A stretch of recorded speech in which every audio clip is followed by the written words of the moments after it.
itu dengan menggunakan jejaring komputer atau extranet. Nah, kalau kita lebih detailnya di sini kan telekomunikasi dibagi menjadi 3. Ada dunia internet, intranet, dan extranet. Ya, halaman 715, 716.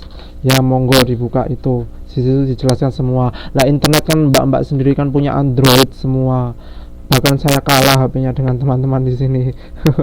Bahkan di sini teman-teman di sini ada yang bahkan Androidnya baru loh. Di tempat saya online di sini ada yang Androidnya baru loh di sini.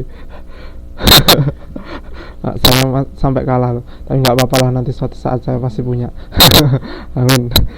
Lah, internet di sini apalagi kan menjadi suatu kebutuhan, bahkan sekarang mulai bergeser ya dari yang dulu yang awalnya menjadi kebutuhan yang apa, mewah, luxury, kemudian jadi sekunder, lah sekarang menjadi primer. Bahkan kemana-mana mbak-mbak androidan atau tetan atau yang apa itu lah, browsing, kemudian update status dan lain sebagainya. Berarti dia internet bisa terbuka untuk umum dan bisa diakses oleh semua kalangan lah gitu.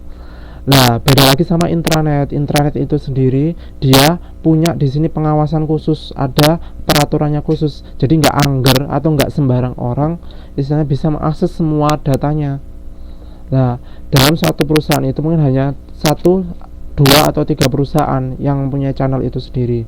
Tapi walaupun di sini dia hanya lingkupnya 2 atau 3 perusahaan, tapi bisa mencakup seluas jangkauannya internet.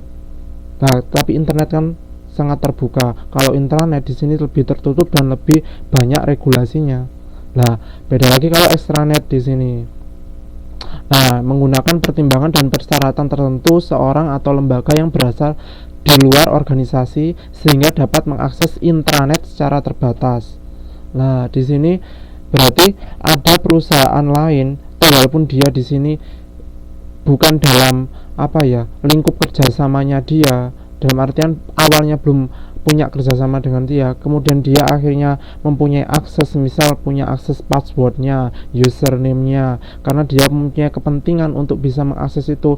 Contohnya di sini kan perusahaan pemasok, jadi memang kebutuhan yang sangat-sangat wajib muakkad, wajib ain ya tepatnya. Jadi perusahaan wajib dia di sini mempunyai suatu jejaring, baik itu berupa extranet itu sendiri. Nah, di sini untuk mengakses berbagai macam perencanaan produksi yang sudah terjadwal di perusahaan itu sendiri, sehingga dia bisa nantinya melakukan pengiriman barang sesuai dengan jadwalnya. Nah, jadi tidak ada keterlambatan bahan baku di dalamnya nanti. Nah, seperti itu. Dan itu kebutuhan yang sangat wajib dan fatal sekali kalau memang itu tidak terpenuhi. Itu namanya telekomunikasi extranet. Sudah untuk pembahasan bagian 1, sekarang bagian 2. Ada yang ditanyakan nggak untuk bagian itu? Jangan bahas soal dulu ya, nanti agak lama. Halaman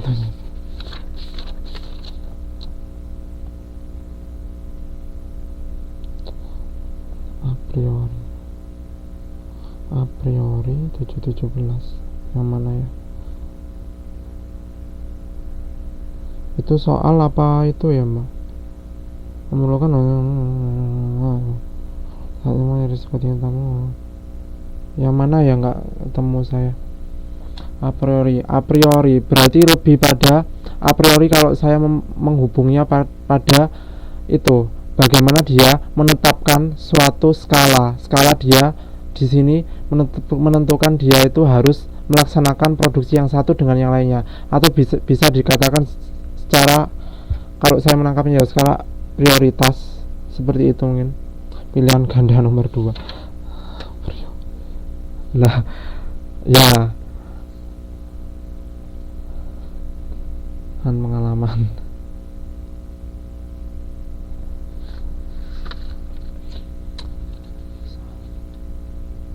Ya, gini Mbak, untuk yang soal-soal lebih enaknya kalau kita nanti bahas saja secara langsung. Ini lebih ke materinya aja.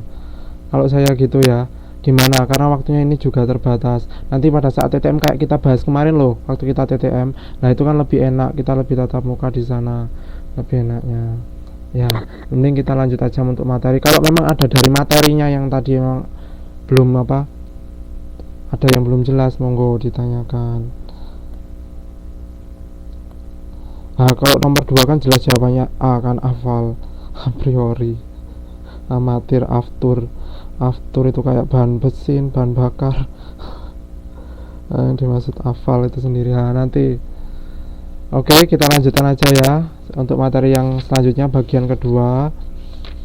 Di sini ada persediaan dan pemasok. Nah, tentunya kan yang namanya persediaan kan memang bukan hal yang istilahnya hal yang asing, dan semua perusahaan memang membutuhkan persediaan. Bahkan kita aja membutuhkan persediaan. Persediaan apa? Kita membutuhkan menabung juga untuk persediaan, kita saving.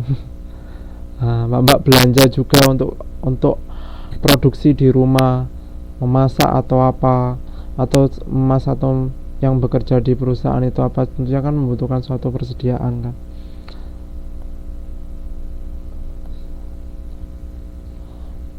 Mbak Uswatun, yang mana Mbak Uswatun? Numerical control. Berarti kan kalau numerical kan dia berhubungan dengan numerik, angka. Nah, kontrolnya angka, alat kendali numerik. Jadi dia lebih ke bagaimana angkanya. Bagaimana dalam artian kalau saya menangkapnya di sini yaitu alat kendali numeriknya itu.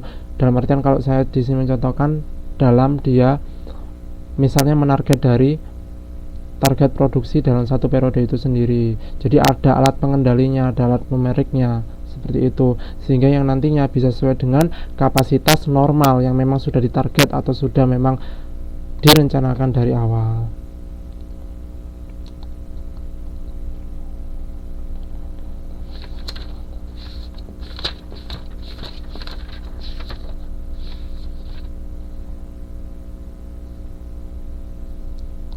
Itu mesin yang dilengkapi dengan numerical control. Nah, di sini kan ada alat kendalinya. Misal dia mesin cetak itu tadi, Mbak. Dia memang mencetak di situ tinggal nyetak 900 kali. Ya dia akan mencetak sesuai dengan 900 kali itu sendiri. Jadi kalau kita fotokopi, misal kayak gitu, gampangnya aja lah kita fotokopi. Di situ ada mesin otomatis kan kita biasanya kan ada penjualnya kan ninggal. Ya sudah, berapa Mbak? Berapa kali? 5 kali, 6 kali. Nah, numerical controlnya itu yang ditombol. Di situ ada kodenya 70 kali, 80 kali. Di situ ada secara otomatisnya. Kalau kita maunya berapa kali, nah itu numerical control. Gimana? Dikira kontrol apa gitu ya? Iya, lebih ke situ alat kendalinya. Karena itu kan mesin cetak, Mbak. Mesin cetak dia secara otomatis di situ. Sip, lanjut ya. Untuk persediaan ada yang lain sebelum kita lanjut ke persediaan dan pemasok.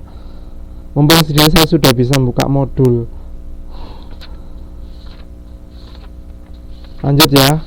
Untuk persediaan pemasok. Nah, persediaan bahan baku bertujuan agar bahan baku selalu tersedia manakala diperlukan untuk proses produksi. Itu sudah baku. Dan di sini ada juga persediaan barang jadi. Jadi setelah proses produksi ada barang jadi. Nah, barang jadi di sini yang nantinya persediaan itu untuk melayani permintaan produk oleh konsumen, sehingga tidak akan di sini mengecewakan konsumen itu sendiri. Minum dulu, Kak. Nggih, monggo, Pak. Monggo. Nah, untuk perusahaan yang menggunakan sistem just in time berupaya untuk mengurangi yang namanya persediaan dengan semaksimal mungkin. Kalau bisa nggak ada. Jadi barang datang dari pemasok langsung diolah. Lah gitu, makanya tadi kerjasama antara pemasok dan perusahaan memang benar-benar harus getol, ada fasilitas extranet dan lain sebagainya. Nah kalau di sini,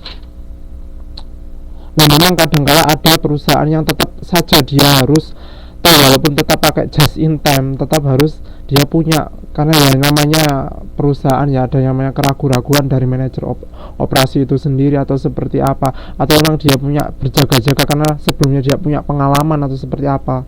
Nah gitu, tergantung bagaimana seorang manajer operasi itu sendiri. Tapi yang jelas di sini bagaimana model just in time itu sendiri bisa meminimalisir bahkan meniadakan yang namanya manajemen persediaan atau dalam gudang itu sendiri, mengurangi biaya itu sendiri. Nah di sini ada upaya-upaya yaitu melakukan simplifikasi dan modularisasi. Nah, secara jelasnya, secara gamblangnya, nah, simplifikasi yaitu berbagai upaya untuk membuat suatu hal yang dihadapi menjadi lebih simpel, sesuai dengan namanya, simplifikasi, simple, atau lebih sederhana, lebih konservatif.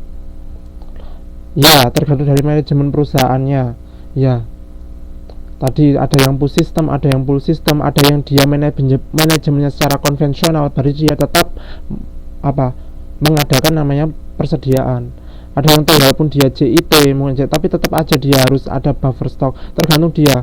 Ya namanya perusahaan kan punya strateginya masing-masing kan, bagaimana dia memproduksi. Nanti juga ada strategi pemasaran, kalau teman-teman mempelajari manajemen pemasaran ada sendiri, itu sesuai dengan strategi mereka. Mungkin nggak diajarkan pada buku diktat ini sendiri. Nah gitu. Nah contohnya di sini untuk simplifikasi produk. Nah di sini ada simplifikasi produk, yaitu pengurangan bahan komponen produk atau produk yang tidak diperlukan benar atau yang tidak memberikan nilai tambah pada produk. Nah, contohnya di sini kalau sesuai dengan modul kan. Nah, nanti ada sendiri lah JIT itu. Ya, itu sendiri JIT kan dia itu tadi Mbak. JIT kan dia meminimalisir yang namanya atau meniadakan biaya persediaan atau biaya gudang atau biaya buffer stock. Akan tapi di sini dia harus kuat kerjasamanya dengan pemasok. Nah suatu ketika di situ ada selindro yang kan kemarin kan kita kan bahas kan, ada keterlambatan bahan karena pemasok mungkin dia ada kendala di lapang atau ada kendala karena dia terlalu rajin kemarin itu. Nah kalau dia terlambat, nah ternyata kan di sini kan tetap aja harus ada yang namanya persediaan dalam gudang. Jadi ada plus minusnya. Dikala memang enak sekali ya kita di sini nggak ada biaya buffer stock, nggak ada biaya persediaan, tapi satu sisi pada suatu kalanya nggak tahu ya namanya musibah atau seperti apa, kita nggak punya, hanya kita bergantung pada saat pemasok datang, akhirnya kita nggak bisa berproduksi. Nah itu kelemahan jadi JIT. Memang ada plus minusnya, makanya di sini memang benar-benar manajer operasi harus menentukan secara cermat. Ya makanya itu kadang-kadang JIT tetap aja dia ada buffer stocknya atau nggak ada biaya persediaannya atau gudangnya, tapi dia punya buffer stock. Nah itu kebijakan, itu tergantung kebijakan dari perusahaannya. Gimana Mbak Sulastri Sukadi? Nah gitu. Tapi kita di sini mencoba untuk mempelajari JIT itu sendiri, bagaimana sih yang pada umumnya ini diterapkan di sebagian besar perusahaan. Makanya itu kita bahas lebih detail. Memang ada plus minusnya, tapi di sini kan kenapa kok mayoritas perusahaan menggunakan JIT itu sendiri ya? Ini kita bahas. Ya, itu contohnya ya untuk simplifikasi. Kalau di sini kalau di modul itu contohnya mata kucing pada radio. Itu kan tidak banyak yang tahu penggunaannya seperti apa dan nggak jelas. Akhirnya produsen perusahaan itu menguranginya, menghilangkan atau mungkin menggantinya dengan komponen yang lainnya sehingga memiliki kemanfaatan yang lebih. Ada juga simplifikasi proses, berarti dia kan di sini lebih ke prosesnya ya. Nah, contohnya di sini yaitu kayu yang menjadi halus semula digunakan serutan manual, pasrah manual, kemudian dia menggunakan serutan yang elektrik, jadi lebih cepat. Lebih menghasilkan kualitas produk yang tinggi. Banyak pulus ya. Ya. Untuk modularisasi, lah di sini yaitu membuat modul atau komponen atau kelompok komponen sebagai komponen produk yang berlaku umum. Nah, kayak modul ini modulnya. Ini kan modul manajemen operasi ya. Dan artinya di sini contohnya untuk modul perusahaan sepeda motor. Atau di sini kan ada jenis kendaraan sedan atau minibus. Lah mesinnya biasanya mesin untuk sedan, biasanya ada komponen ini bisa digunakan untuk minibus, atau di sini mesin sepeda motor 4 tak bisa nanti juga ada komponennya yang lainnya, semisal bisa digunakan untuk matic. Gitu. Aku kurang tahu, saya pribadi kurang tahu seperti apa komponennya itu sendiri. Pada umumnya pasti ada yang sama dan itu digunakan untuk, karena memang satu perusahaan, misalnya satu perusahaan Honda atau perusahaan Yamaha, itu untuk modul mesin. Lanjut. Untuk persediaan